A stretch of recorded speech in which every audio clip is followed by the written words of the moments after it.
So ఇప్పుడు మీకు by elections ఉన్నాయి తెలుసా? తెలుసు. సో ఎట్లా అనిపిస్తుంది? ఎట్లా అనిపిస్తుంది? బాగానే అనిపిస్తుంది. సో ఇప్పుడు బై ఎలక్షన్స్ మరి పార్టీ ప్రచారం ఎట్లా అవుతున్నాయి? ఈ 2 ఇయర్స్ ఎవరైనా వచ్చారా ఇక్కడ? 2 ఇయర్స్ వస్తూ ఉంది కదా.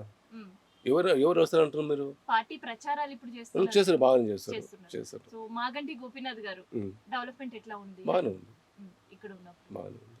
సో పాస్ట్ 10 ఇయర్స్ బీఆర్ఎస్ పాలన ఏంటో చూసింది అండ్ ఇప్పుడు వచ్చిన కాంగ్రెస్ పాలన ఏంటో చూస్తున్నారు. కాంగ్రెస్ పాలన మాకు ఇక్కడ జీరో కనిపించింది. అంతే, మాకు ఇక్కడ ఏం డెవలపింగ్ ఏం లేదు. జీరో ఏం కనిపించలేదు. ఏం లేదు. ఫాస్ట్ గవర్నమెంట్ ఉన్నప్పుడు బాగా జరిగింది. లోన్లు ఇవ్వడము, ఆ తర్వాత వీళ్ళకు కళ్యాణ లక్ష్మి ఇవ్వడము, షాదీ ముబారక్ అవన్నీ బాగా జరిగినాయి, ఇస్తుంది. ఇప్పుడు అది ఏం లేవు కదా. సో బై ఎలక్షన్ మళ్ళీ మీకు ఒక ఆయుధం. ఆయుధమే, కరెక్టే. ఆయుధమేనా? ఆయుధమే కదా మళ్ళీ. సో ఇక్కడ అట్లాంటి ఆయుధాన్ని కూడా ఫేక్ ఓట్స్ చాలా వినిపిస్తున్నాయి. ఏమనిపిస్తుంది? ఇంకా పే కోడ్స్ అని మనం చూడండి, ఎంత మాత్రం పే కోడ్స్ అని చెప్పి మా దగ్గర కానీ మా ఇంట్లో ఉన్న పే కోడ్స్ ఏం లేవు. ఉన్నాయి అంటున్నాను కానీ ఇప్పుడు చూడే మనం ఎట్లా మాట్లాడుతాం చెప్పండి. పే కోడ్స్ అని చెప్పి వాళ్ళు వెరిఫికేషన్ చేసిన వాళ్ళకే తెలుస్తుంది ఏదైనా కానీ. అంతే కదా. మళ్ళీ అట్లీస్ట్ న్యూస్ విన్న తర్వాత ఏమనిపించింది? ఏ న్యూస్?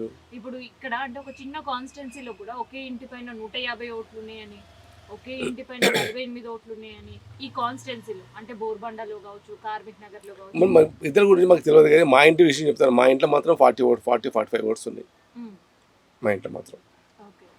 సో మరి ఈసారి ఎలక్షన్ ఎవరిని గెలిపించాలనుకుంటున్నాను? టీఆర్ఎస్ అనుకుంటున్నాను. ఒక్కొక్కరు వాళ్ళ అభిప్రాయం మేడం చెప్పాలంటే కూడా. ఇప్పుడు క్యాండిడేట్ మట్టి కూడా మనం చేస్తారు కదా. ఏ క్యాండిడేట్ కూడా మాకు వచ్చి చేస్తే తెలుస్తుంది వాళ్ళు ఏదైనా కానీ. వాళ్ళు ఇప్పుడు కాంగ్రెస్ పార్టీ ప్రకారం వాళ్ళు రాలేదు, జీరో. బీజేపీ రాలేదు, ఓన్లీ తిరిగేదంతా టీఆర్ఎస్ తిరుగుతారు మ్యాక్సిమం. సో మాగంటి గోపీనాథ్ గారు చనిపోయారు. అవును. వాళ్ళ వైఫ్ కి టికెట్ ఇచ్చారు. అవును. సో ఎట్లా అనిపించింది ఒక మహిళకు ఒక ఎమ్మెల్యే క్యాండిడేట్? ఇంకా మహిళ అంటే చనిపోయిన తర్వాత వాళ్ళ కుటుంబానికి ఎవరికి ఇవ్వాల్సిందే కదా, ఇచ్చిండ్రు. ఆమె చేసే పని మనకి ఏం తెలియదు కదా. ఆయన అంటే చేసిండు, వెళ్ళిపోయిండు, గాచారం బాగలేక. మరి ఈమె సంగతి ఏమో గెలిపిస్తే తెలుస్తుంది. అంతే, పనులు చేసుకుంటున్నారు మనకి. సో బై ఎలక్షన్ ప్రచారాలు ఉన్న వాళ్ళందరూ కూడా ఇప్పుడు మళ్ళీ ప్రచారాలకు తిరగడం ఎట్లా అనిపిస్తుంది సార్?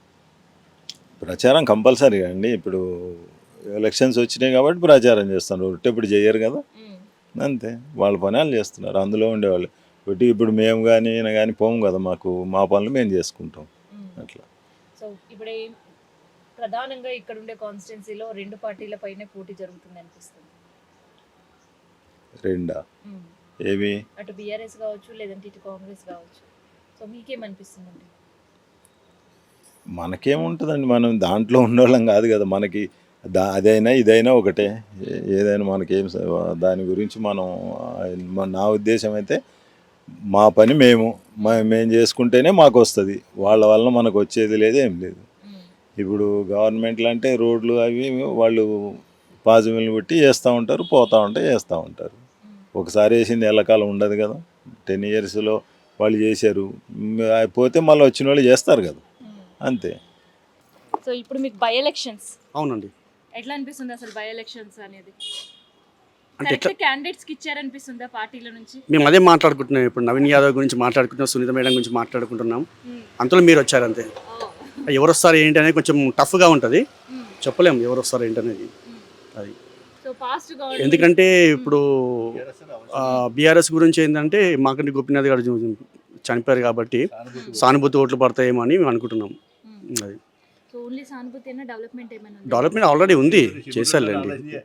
ఇప్పుడు ఇవన్నీ చేసింది కూడా వాళ్ళే కదా. ఇప్పుడు నవీన్ యాదవ్ కొత్తగా వస్తున్నాడు కదా, ఆయన ఏం చేస్తాడో తెలియదు అలా అని.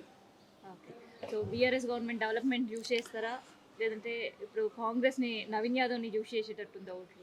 నవీన్ యాదవ్ ఓట్లు నవీన్ యాదవ్ పడతాయండి, డెవలప్మెంట్ పడిపోతాయి. లాజిక్ అర్థమైపోయింది అనుకుంటా. సో ఏమనిపిస్తుంది మీకు, ఏ పార్టీ అంటే బాగా ఇష్టం పొలిటికల్ పార్టీస్? మేమైతే స్టార్టింగ్ నుంచి కేసీఆర్ నమ్ముకున్నాము, ఆయన డెవలప్మెంట్ చేశాడు. పథకాలను ఆయన తెచ్చినాయి కదా ఇవన్నీ ఇప్పుడు రన్ అవుతున్నాయి అని. సో మళ్ళీ కేసీఆర్ వస్తే బాగుంటుంది.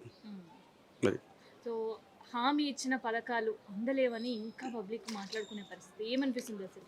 పథకాల గురించి మాట్లాడితే ఒక బస్సు గురించి మాట్లాడాలి అంతే, ఇంకేమున్నాయని ఇంకేం లేవు అక్కడ. బస్సు కరెంటు అంతే, పెద్దగా అక్కడ కనిపించేటి ఏం లేవు ఇప్పుడు. కరెంట్ వచ్చే వాళ్ళకి వచ్చింది, రాని వాళ్ళకి రాలేదు.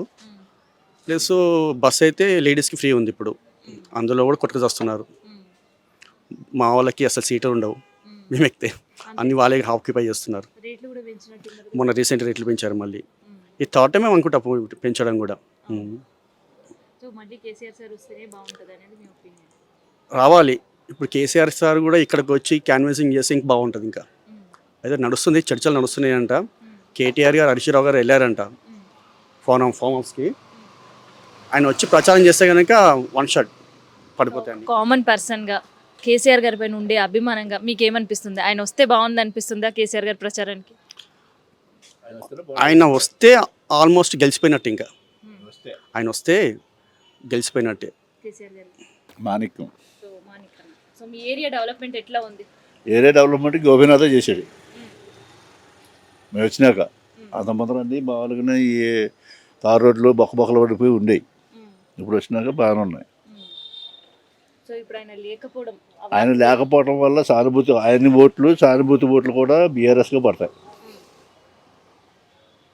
సానుభూతి అయినా డెవలప్మెంట్ కూడా డెవలప్మెంట్ కూడా చేసాడు అతను. ఎక్కువ రోజులు 5 సంవత్సరాలు 4 సంవత్సరాలు పరిపాలించాడు ఆయన. తర్వాత పి జనార్దన్ రెడ్డి గారికి పోయాక 1 సంవత్సరం వాళ్ళ కొడుకు, తర్వాత గోపీనాథే